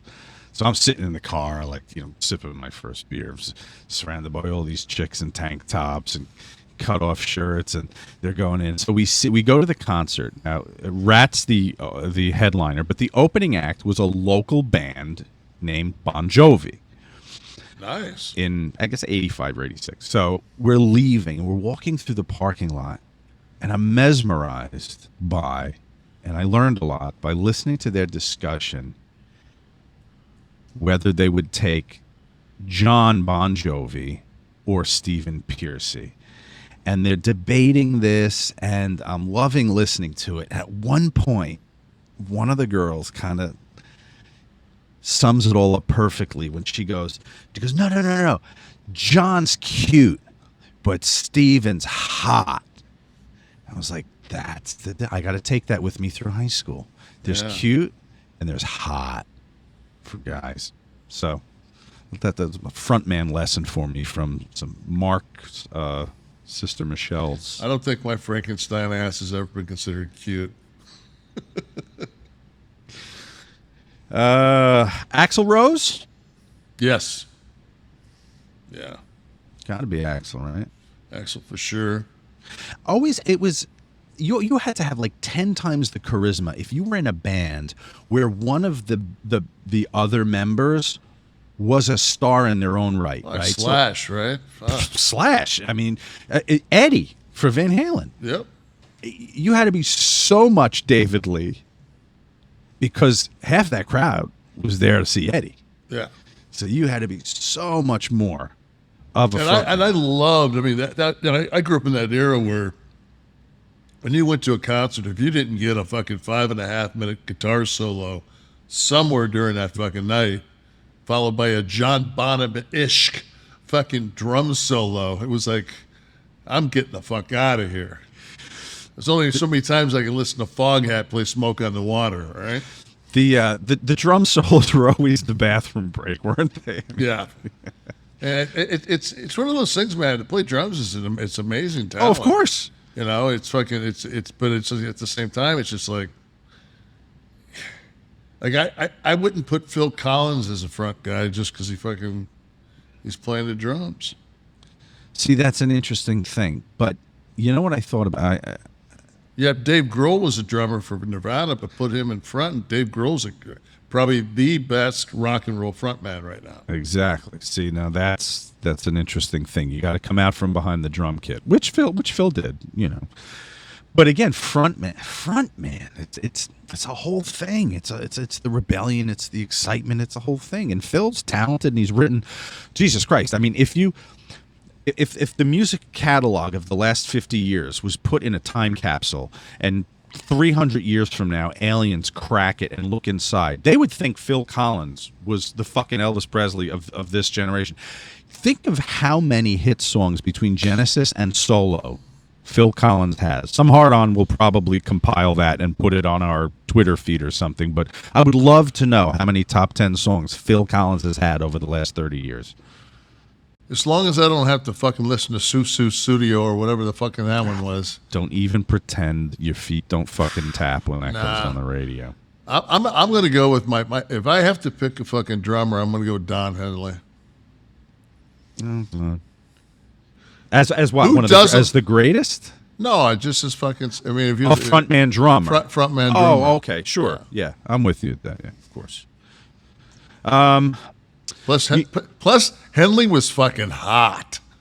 Not cute. Collins like Phil was cute. He rub his head. Yeah. Now, Paul Stanley. Rub his head and he'd fucking shit a dildo. Paul Stanley, Kiss. Paul Stanley had a few things. The personality had to come through the makeup, right? Like working under a hood. Worked under a hood and had personality, and you've got a fucking sneering demon behind you for the entire show. So that's 17 feet tall. Right. You've got to be who's going to vomit blood all over everybody in 3 minutes, and you've got to be the focal point. So again, props to someone like that who can be so much the front man. But when somebody says to me Kiss, the first thing I think of is Gene Simmons. You see, right? I don't think of Stanley. The iconography of the tongue and the blood and everything. Whereas the opposite of Alice Cooper. You know, you think Alice Cooper, man, that was a fucking show. That was like that was a different. He was one of the the first that really did like a fucking show. Steven Tyler, we said, right? Yeah, has to be on the list, of course. I heard him sing fucking like a year ago. Something he was playing piano, and he was at some. He had like fucking different colored fucking shit. You know, it looked like fucking Steven Tyler and Johnny Depp had a baby. But he fucking sang, and it was like, and he wasn't no lip sync shit. And I was just like, man, that motherfucker still can hit those high notes like a motherfucker, man. And just one of those guys. The voice is so unique. You need 2 seconds to go up, Tyler. I saw them in '74, and I'm almost positive. I know that their first album, "Dream On," is the big fucking hit, right? The song "Dream On" that was their first hit. Yeah, he does that fucking where he goes They're just like, stay with me, stay. Yeah, no, they were the real deal. Dominic typed in the comments here, Joe Strummer of the Clash. I would say yes for that genre. That see, I had to. What would you call it? I had to cancel them. Why? Because in Rock the Conspire they used the word mental retardation. Boom, they're gone. Yeah, my Elvis Costello will no longer play Oliver's Army. Would have been a great entrance song for me. But me and Scott Hall's favorite was fucking Werewolf of London. His hair was perfect. Scott would always go, his hair was perfect. We'd be in the car when that fucking come on. We just, everybody shut the fuck up. Werewolf of London. Now that was Warren Zevon, right? Yeah, Warren Zevon. Right. You said Elvis Costello. I said Elvis Costello for Oliver's Army. I was never a huge Elvis Costello fan. Oh, he was great. He was genius. But he used the N-word in Oliver's Army. So that he said he will no longer play it live. It's in the context of the Irish, English. Forget it. Whatever. It is what it is. We're in the generation we're in. What are we going to do? We're going to change? We're going to change? We're going to change things? I'm not going to change anything. How about, okay, here's one for you. Now, I don't know why this is, and I'm not a big AC/DC fan, but I only like AC/DC when Bon Scott sang. Okay. It's a different thing. I loved the Bon Scott AC/DC because I thought there was so much more blues in it. It became pretty straightforward rock from Back in Black on. So from 1980 on with Brian Johnson, it became that thing. And I like that too. But Bon had that front man thing. Yeah, yep. And I think what happened when Brian came in, and he had very unique voice, and even to this day, still does that growly thing. I don't know how he does. But Angus stepped to the forefront. And I think Angus kind of became as much the front man part of the show as Brian, whereas he was much less so with Bon. Right. Almost like the Chili Peppers. With Flea? You mean? Yeah. Flea, you know. And Anthony Kiedis. And anything that fucking Travis does, like for even, you know, when he was playing the sticks for a Blink, you know. I'm looking here. Here's one that is one of my sons and mine favorite, and I used to not torture, but I made him listen. When I took him to school when he was young, like we'd listen to like old. It was like, you know, Zeppelin, the early years, and like we'd listen to all this different. And that's when grunge was. But like we would listen to Alice in Chains all the time. And to me, like Lane was as good as a front guy, until his last breath. Even when he's doing that unplugged and he's about 90 pounds, you know, it's just like. Yeah, I enjoyed Alice in Chains' music. Yeah, I like them. Of all the grunge at that time, they were like, that was my favorite grunge band. More than Soundgarden? I liked Audio Slave, you know, when Chris went with them. I liked that. I like because they had that Rage. The Rage guy was their bass player. That guy that, you know, plays like a fucking plays like bass like a six string. See, I Where's Jericho when we need him? Chris, what's that fucking guy's name? Chris as frontman. Right? Chris is front man. Right. Exactly. See, I just hated that one of the tenets of the grunge thing was to be anti-frontman, man, anti-showbiz, man. You know, like if these guys fucking cut loose, I would have put them on my list. I can't put these guys on the list who stood there with their hands in their pockets during the shows. They sounded great. They worked with the music. Yeah, you know, when they talk about, you know, Jim Morrison, like he used to sing with his back to the audience when he started, and then the next thing you know, right? You know, he's the Lizard King. Right. Well, they should have looked for the inner Lizard King. Which I will say, Val Kilmer absolutely was robbed of a fucking Oscar. Oh, for the portrayal of Oliver. Yeah. They said, you know, because he did all the vocals. It was a great Did you see? There's a documentary about Val Kilmer now. Did you see? He's in such bad shape. Did you know that? No. It's called. I don't want to see it because I always liked his work. Yeah, no, me too. But I didn't know. I guess is it throat cancer? Somebody will probably put this up. Yeah, I'm pretty sure it's taken his. Like his ability to speak and everything, and I just did not know all this was happening.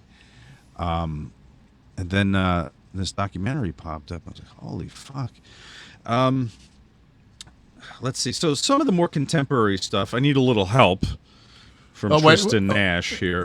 I gotta get one more in because I don't want to get fucking. Of course. What do you feel about Ronnie Van Zant from Skinner? Yeah.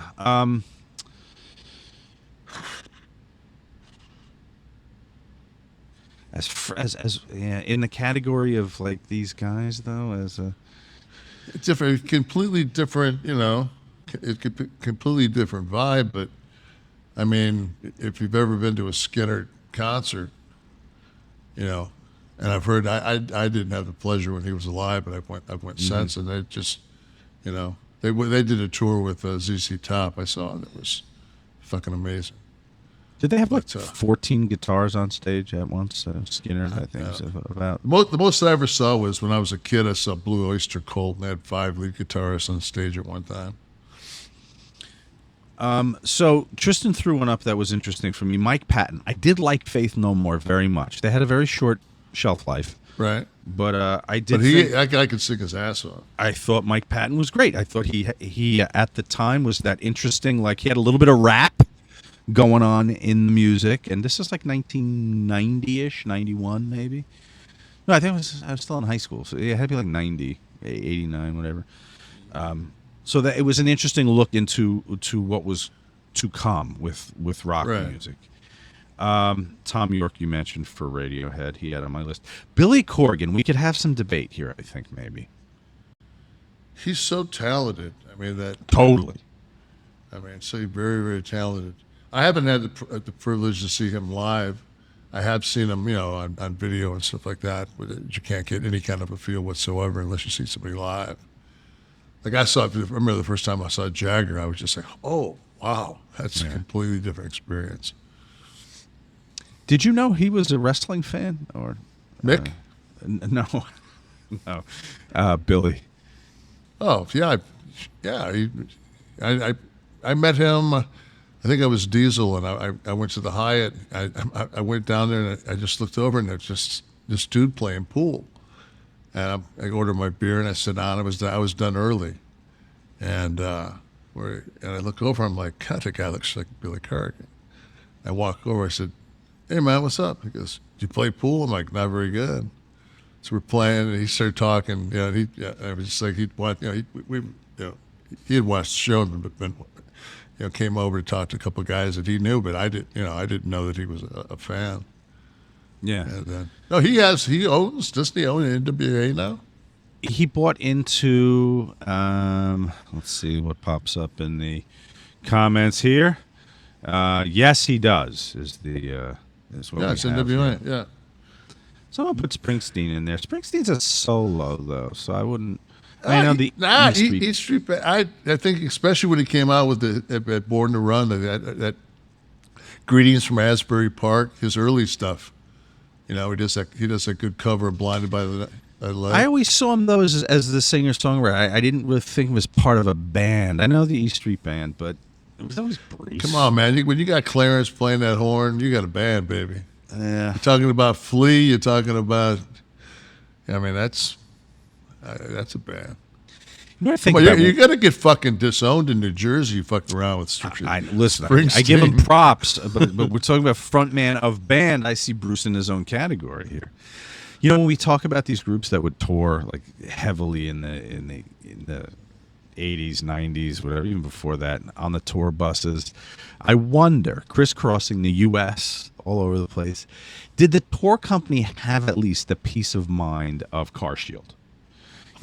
Because they make it easy and affordable to protect one's vehicle from expensive repairs. And that's just for starter. CarShield is the #1 auto protection company in the U.S., and it offers protection plans for about $100 a month. The plans cover more parts than ever before. Whether your car has 5,000 miles or 150,000 miles, your tour bus, you're driving Kiss around, you're going to put the mileage on there. They played all the small cities in the 70s. So having CarShield would have been great peace of mind for them. Let me tell you how simple it is to get your car fixed here. When you need a repair, you choose the mechanic.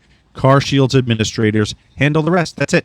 You don't have to deal with paperwork headaches. You're taken care of. Same goes if your car breaks down and you're stuck on the side of the road. Plans through CarShield also include coast-to-coast roadside assistance, baby.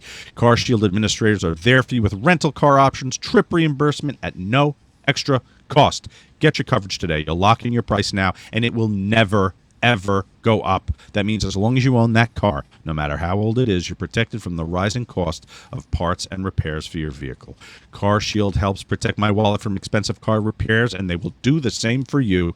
Go to carshield.com/podcast to start your plan and lock in your pricing forever.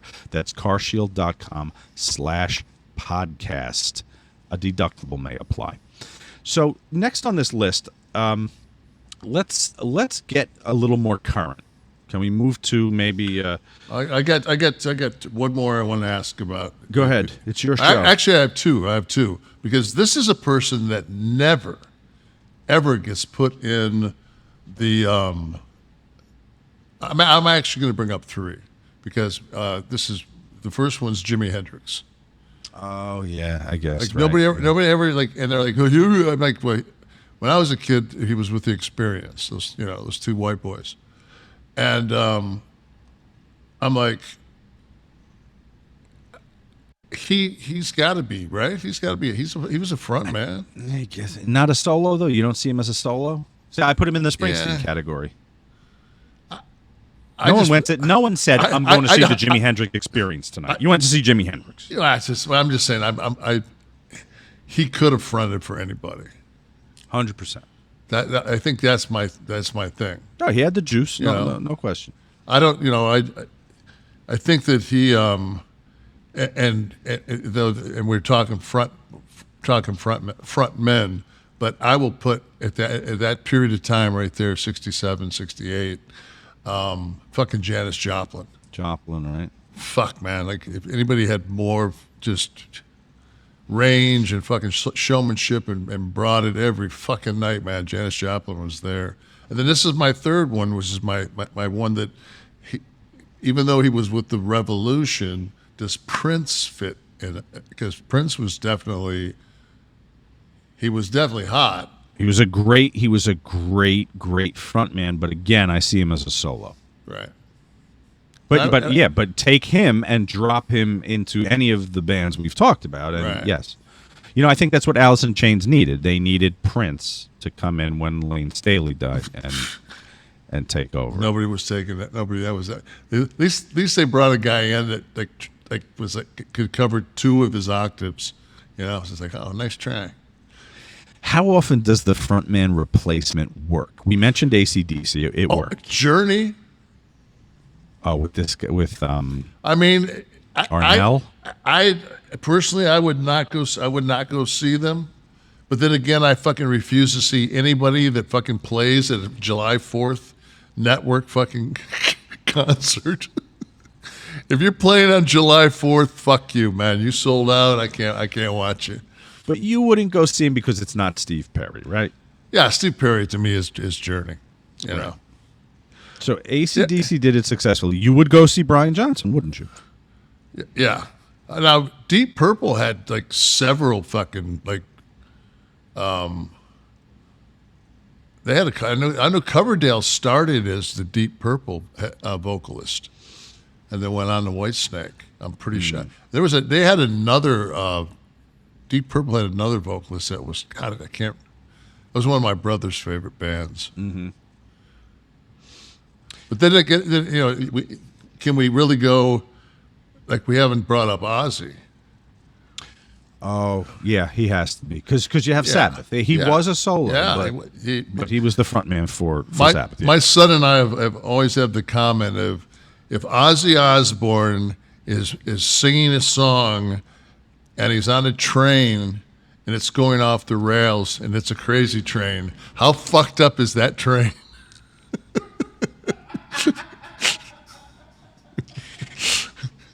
After how many sativa capsules is that conversation? I'm one for me. One for you. So yeah, Ozzy's on it, no question. Yeah. Ozzy's there. We slipped. You know what, Daltrey? We kind of left Daltrey off. What do you think? Just on the CSI opens, he's got to be on it.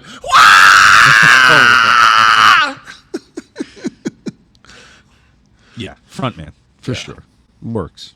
And I know we're probably forgetting people, all you dicks out there that are going to lambast us on YouTube for this. But how about Sting?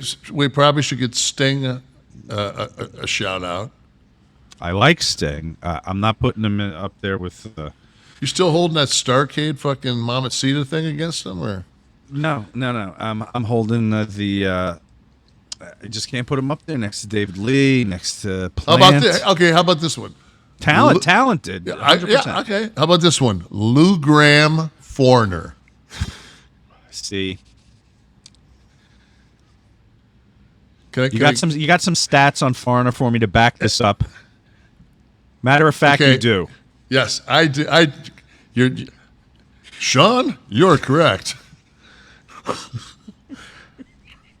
A very little known fact is the band Foreigner was the first band to have 8 of their first 8 songs that they recorded were all in the Billboard Top 20. Last time that done, that's right, McCartney, Lennon, Starr, Harrison, I think those guys were called the Beatles. Back at you. I was shocked at that. But then I thought about it, and I thought, when I was in high school, I owned the cassette, the Foreigner's Greatest Hits cassette.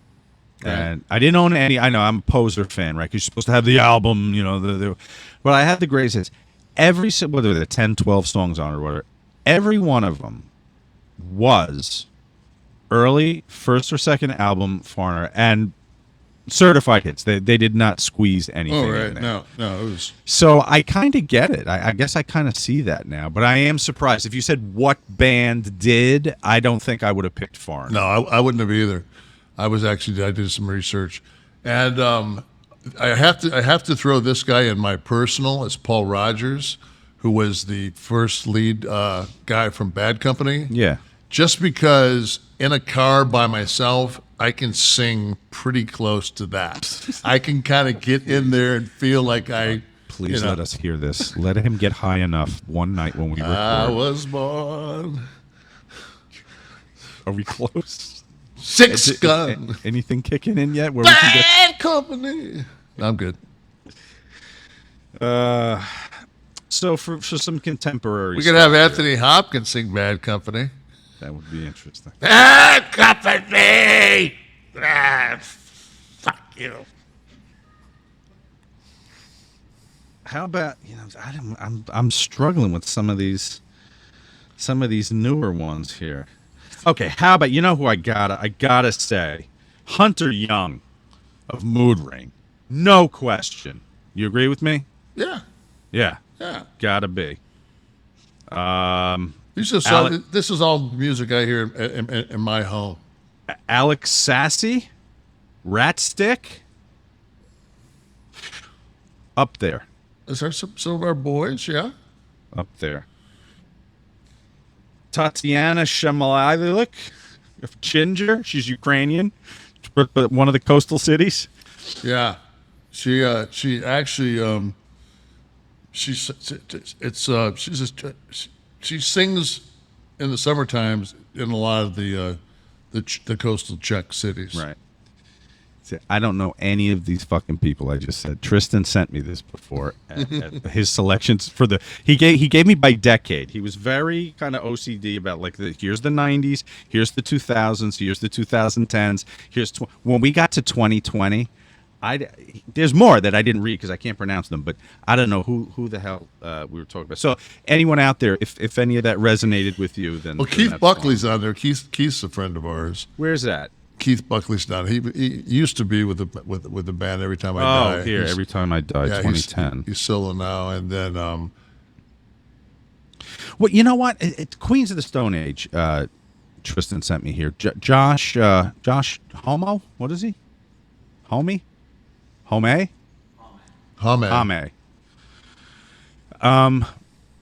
I heard them when they had that. I guess that one hit. What the hell was it called? What's his name? Yes, that's it. Yeah, and what's his name is putting on a fucking drum fill clinic. That's Grohl, right?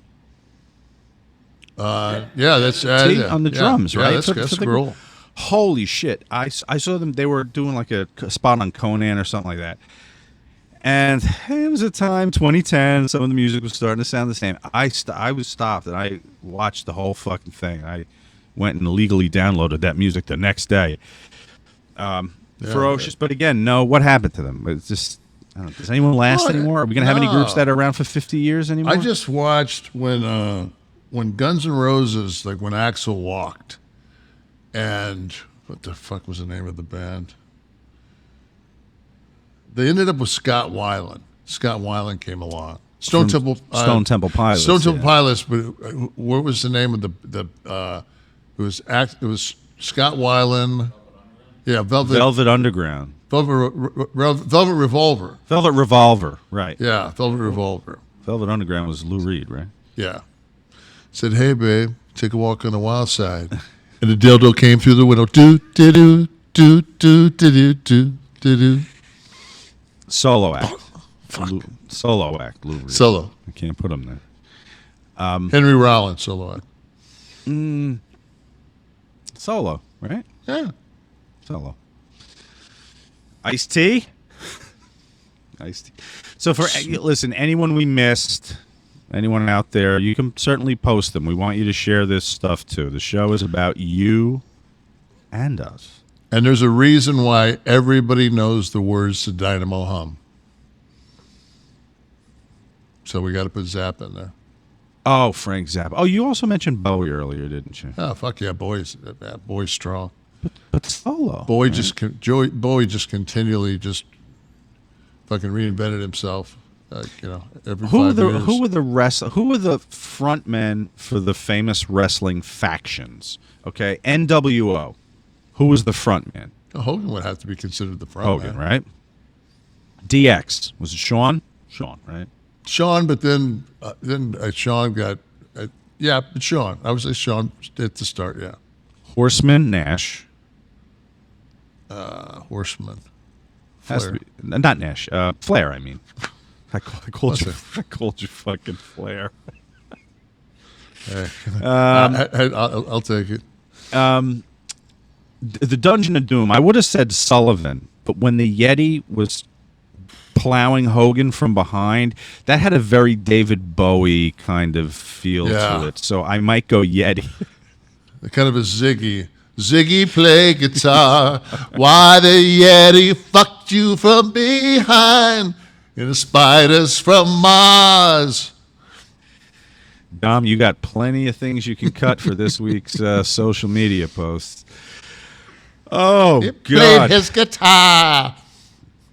You know, all of our fans of professional wrestling out there, if you are looking for a free wrestling-related trivia app, well, whether you were glued to your television on Monday nights or your favorite wrestlers are active or they're not active or they're here on the podcast networks, then the Ultimate Wrestling Trivia game is the one you're going to look for. Available both at the Android Google Play and Apple's App Store. There is Scott. I'm sure there are a ton of questions about Scott. You can feel the flood of memories come rushing back as you test your knowledge on all things from the world of professional wrestling by playing Ultimate Wrestling Trivia. You're not alone in this quest, as they've enlisted the help of more than 30 of their more famous friends to ask some of the questions and cheer you on. They'll celebrate when you answer a question correctly or bust your chops when you get one wrong. This game has multiple former world champions, including 5 Hall of Famers, such as Kevin Nash, not a flamer, but a Hall of Famer, Kevin Nash, Eric Bischoff, Mr. USA Tony Atlas, Big Papa Pump, Scott Steiner, Jerry the King Lawler. Download Ultimate Wrestling Trivia today. See where you stack up against the competition on the leaderboard. Search Ultimate Wrestling Trivia in the Apple App Store or on Google Play. Or just go to ultimatewrestlingtrivia.com for more info. If you like trivia, you'll love Ultimate Wrestling Trivia, the free mobile game with over 10,000 questions, more than 650 video questions, and over 30 wrestlers and legends, including Kevin Nash. Find out who knows more wrestling trivia between you and your friends when you all play in the same faction. To download, just search Ultimate Wrestling Trivia in the Apple App Store or on Google Play, or go to ultimatewrestlingtrivia.com for more info. Well, it is time to face your public, Kevin, as we do every week for the Ask Nash segment. You can participate out there by hashtagging your comments, Ask Nash. And, hey, listen, we get hundreds. We can only pull several a week. Ryan Tremendous starts us off this week. He says, hey, Kev, got to meet you a few years ago in Cleveland. You seemed like maybe you'd take an edible that you didn't give enough respect to and were maybe a little uncomfortably high. Possible? Anyway, thanks for the pick. It was an honor to meet you. Okay, so anyway, the situation with that is I was uncomfortable because he asked me, he said, hey, Mr. Nash, did you notice that you ate a couple of chili dogs earlier today? Would you be capable of giving me a steamer? And being in Cleveland, I thought I felt uncomfortable. I didn't really know the lad, so Ryan Tremendous didn't get his Cleveland steamer. Yeah, so I didn't hit him with it. So Veterans with Benefits podcast asks, favorite basketball movie and why is it Rebound, The Legend of Earl the Goat Manigault? What is your favorite basketball movie? Nobody will have seen this, but I saw this when I was a kid, Cornbread Earl and me, Keith Wilkes. I'm going to go Robbie Benson one-on-one. Okay. He does the fucking mushrooms and fucking goes crazy in the game. Where do you put, what was the one with Nick Nolte? I kind of enjoyed that. Blue Chips? Blue Chips, where he's kind of forced it's just amazing to see what just a specimen Shaq was. Oh, yeah. I mean, just fuck, man. Worked in the ring a little bit, too, didn't he? Yeah, Shaq can do it all. I'm a huge Shaq fan. Did you meet Shaq? Yeah, but not like good, like not like one of those cluster things. Oh. You know, So, I look forward to it. Maybe we'll have him on our podcast. We can. He's got a podcast. I don't know if he's still on Podcast One, but he had a podcast on Podcast One. I listened. That motherfucker's so busy, man. When I watch that Shaq life, I mean, he's DJing. Shaq will endorse anything. I, at one point, was watching a commercial break of a TV show. I think 4 of the 5 commercials that played were Shaq endorsements, from the Icy Hot gimmick, then he went to General Insurance and Papa John. The thing with Shaq is he's got $400-500 million, whatever he's got, and like his thing is like he don't need any coin. He'll do it for fucking 7% of the company. Like that's, you know what I mean? Like, oh, so he gets cut into the it's like Shaq, like fucking all that shit that he did with Papa John. That was all fucking for ownership of fucking franchisees. That's how fucking you don't get that one time pay. You get that residual fucking pay. Very good. Let that be a lesson to everyone out there. Nash much like that thing called merchandise that they sell. Merch, I've heard about it. Yeah, you get that you get these royalties every fucking 3 months. It's crazy. You won't get much money on a fucking 4-star match. I mean, JP, not sure if Kevin is up on the action figures that are released of him, but there was just a new generation era set released with Doink and himself together. Does he think this is a rib? There it is. Let me tell you about. Do I know about this figure? They fucking charged $250, and they did basically a GoFundMe on this new generation set. So they weren't going to make it until they fucking had basically 1.25 million up front, and I think they ended up like doing close to 9,000 but they added a Randy Savage figure that's coming out too. But I'm just curious that means if they did 8, which it puts at 5% puts $25,000 on each mil. So who put that out? Who was the company that was the WWE. Huh. They did it as a GoFundMe. So in case anybody knows, that Mr. Nash has already done the math, and I'll be expecting that October 1st. Next quarter. October, baby. Next check. Joe Klemenchik, SummerSlam 1995. Did Mabel try to legit break Nash's leg in half? Or break Nash in half. The spot where he drops his entire body weight onto Diesel, who was laying face down, looks questionable. Was that discussed beforehand? What's the story? Well, we discussed it earlier in the summer of 92. When he hit you from behind? Yeah. I said, easy, brother. You're plowing the fucking dog shit out of me. I'm not going to put up a fight. I'll take it. Boom. This is what you get. And again, go back. Let's go back to that picture. Kevin Nash, fucking laying down in leather, survivor, victim. Or what about the spot? My spot or liver spot? Your age spots. No, the spot in the ring. I told him not to do it, and he did it like a dumb fuck. I was supposed to go off the top rope. I couldn't feel my legs after he did it. I couldn't even. The next fucking day, I get to TV. We're in Canton, Ohio. I get to TV, and Vince and I had like I'm eating somas because I'm actually hurt, not because I'm trying to get a buzz, and I'm fucking wide awake because I'm in so much pain. So I go up, and there's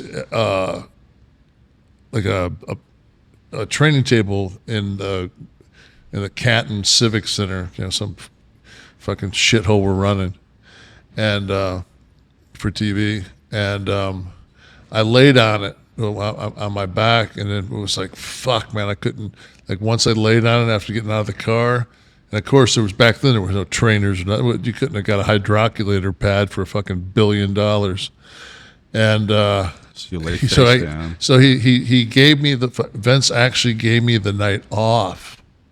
I didn't have to come back and work the dark match. I was like, oh, gee, thanks, brother. Yeah, but the next night you're working again, right? Yeah, I was. I think they switched it to a tag or something where I just came in a little bit on a comeback or something. I was fucked up for a couple of days. Take me back in the locker room when two workers come back. You have to kayfabe everything outside, but when you come back and something doesn't go right, or someone's too stiff, or you tell someone, "Oh, I just got stitches, stay away from this part of my body," and they fucking forget. Do you confront them? Is it? Do you say something to Mabel? Say, "Hey, Slim, come here for a minute." They wanted to fire him. Vince was gonna fire him in Pittsburgh, in the fucking bottom of the arena, and I said, "No, man." I said, "Don't fucking fire him." Wow. Did you speak to him at all? I just said, "Dude, what the fuck, man?" The thing was too, man. Like, he hurt fucking one of the head shrinkers. If you hurt a Samoan, you're fucking some shit up. If you hurt a Samoan, You hit him with a truck, probably. Yeah. fuck yeah. I mean, he hurt. I think he hurt. Quiche. Fucking man, Quiche is a fuck. Fuck that, man. That's like Quiche fucking when they had those hardcore, like Quiche took like a 30-foot bump, and like his pad was a fucking a dump truck full of fucking dirt. Switch where he landed. Bam! Look at fuck, man. It left a dent like Wile E. Coyote. Yeah. Yeah, Quiche is fucking those fucking guys. So much. I haven't seen Sammy in forever. And I saw Sammy at that signing we did in Jersey, Precipity. Mm-hmm. Those Asylum guys are good guys that ran that show. Yeah, that's the first time they ran something this big, and they did a good job. Everybody, it's a lot of moving pieces, and they were, they did a good job. So hats off to the Asylum crew. All right, Sir Danforth. Maybe they should think about a live Kliq This. Doing the road. Hey, I'm looking into that the Jimmy's. Hey, they're so fucking smart at Jimmy's that they said that I gave them a 5-star rating, but they said that if you actually consumed their fucking crab in the Tokyo Dome, it'd be 6-star. Wow. They're fans. They're fucking. They know what time it is. That's they know awesome. what time. Yeah, they're marks. They get me for fucking about $500 every Christmas. Sir Danforth, have any good Bastion Booger or Mike Shaw Mike Shaw stories? How about any great stories from other wrestlers who aren't talked about as much? I guess that's from Mike Shaw's mother. He was a sweetheart of a guy. He was from Michigan. He was. I've never heard. You know what? It's one of those things, man. It's just like nobody talks about him because he was just a good fucking guy. There's no shit stories about him. There's no. Yeah, he didn't teabag anybody. He didn't fucking. I mean, he just was a fucking. And he went out and he did. They told him to fucking shake his ass and do his fucking drop, and he did it. And he got. He was over. Yeah, we're talking about him. That's right. Hal Haney, Love the show. My new favorite podcast. Any memories of playing against Tony Gwynn in college? Tony Gwynn. You mean Tony? You mean Tony Gwynn, baseball player? Tony Gwynn, the baseball player. Yeah. Oh, I Did he talked play just like. basketball? I didn't know he talked like it. I mean, I didn't know he played basketball. Maybe he didn't. I'm in the Hall of Fame. So clearly no memories of it then. So I don't know. I'll look up that later. Evil Beeve. Tony Gwynn. Yeah. I'm assuming he means the baseball player. I'd have to be. I guess I'll have to say no. I don't remember. Okay.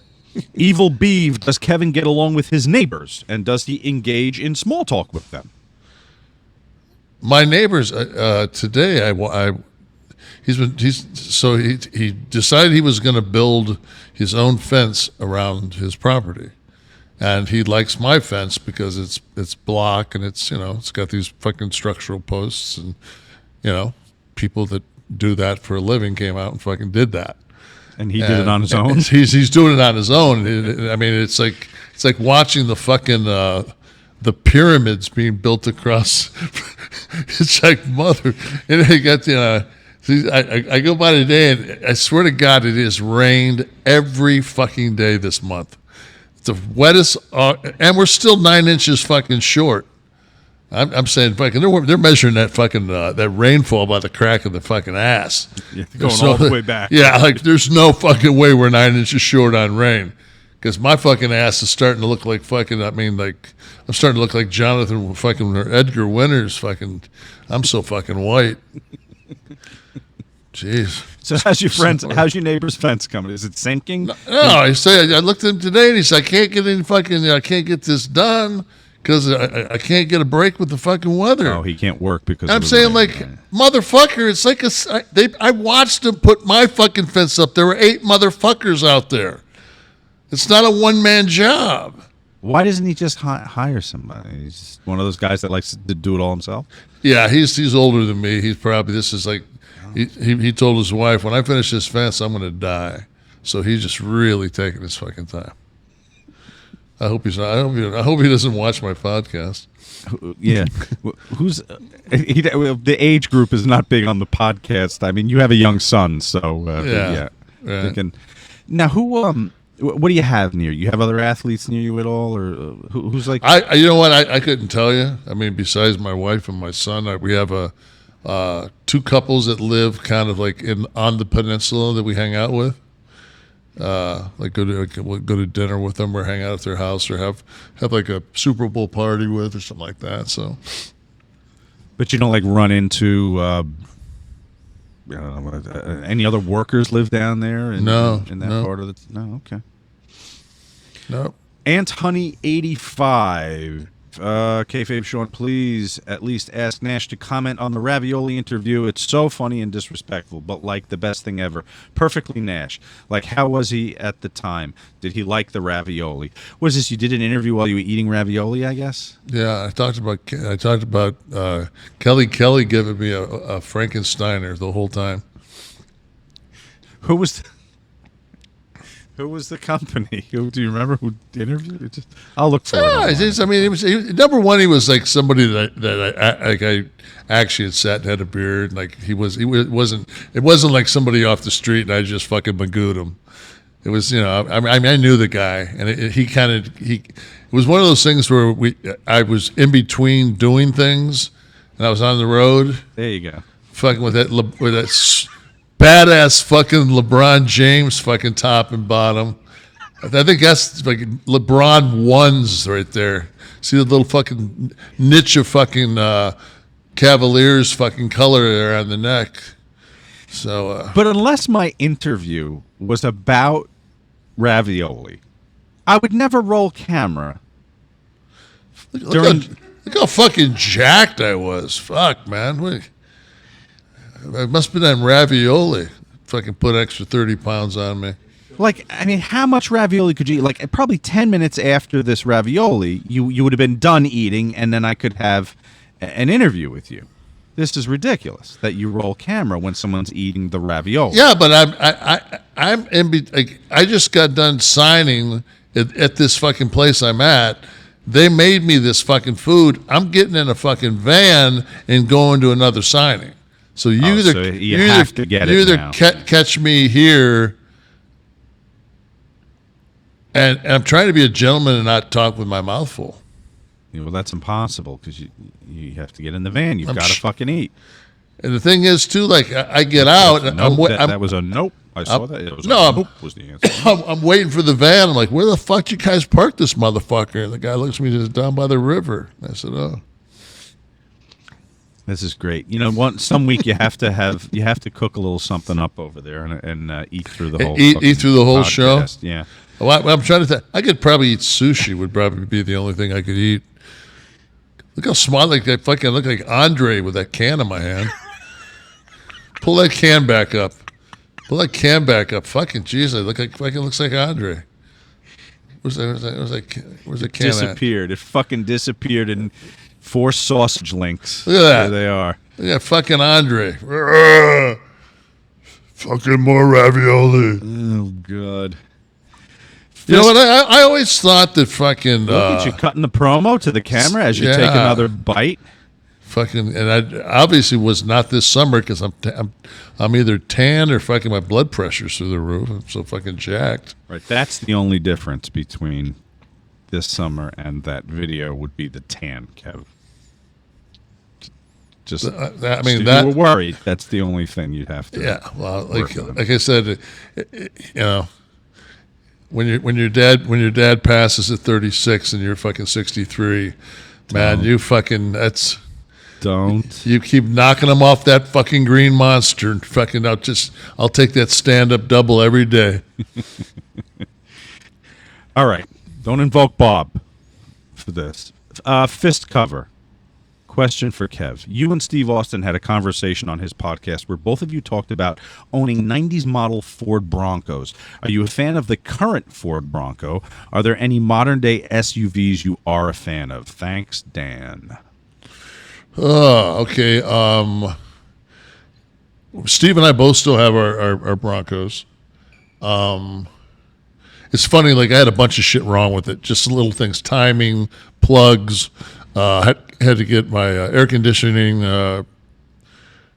recharged, like a list of things. One of the windshield wipers, fucking one of the windows was fucking kind of not sealing, and I take it to this guy, get done. The guy says to me, he goes, I couldn't find any used parts, so I had to use new parts on everything. It's really hard to find on a 93, so you got to pay. And I said to him, well, do I get a fucking discount if I pay cash? And the guy says, yeah. So I got a couple of grand, in the trunk of my car, thinking that, I'm going to run this through fucking. Doesn't everybody? No, I don't want to run this through the American Express because then it fucks up my accounting because I can't write that off because I don't drive that car for fucking business. So it's just, all it is it's a nightmare. Is what it is. It's just not worth it. The guy looks at me and goes, yeah, $812. My bill was $812 fucking bucks. I was just like, fuck, really? That's it? I was going to say that seems low. And it was, man, that thing fucking runs now like a scalded dog. So if you had to buy something new off the lot, what are you getting now? I don't know if I'd fit in it, but the only SUV I would drive would be, I'd definitely drive the Maybach Benz. I would drive the Rolls Royce, but I think the sharp one is that little. It's small. I don't know if I'd fit, but that Maserati SUV is pretty fucking sweet. Now you notice I named all these high dollar fucking ones that my cheap fucking ass would never crack a check for. I was gonna say, and you're spending $8 bills to keep your 1992 Ford Bronco rolling. Right. 800. Eight short. Not even large. Well, God damn it. You know what I realized again? We started talking about fucking David Lee Roth, and it got us off the Bunkhouse Stampede again. Fuck. Well, wait, at least we got to Uniondale. We did actually touch on the fact that the pay-per-view, and then that was what Vince ran a Royal Rumble up against, right? I don't, For free on USA Network. well,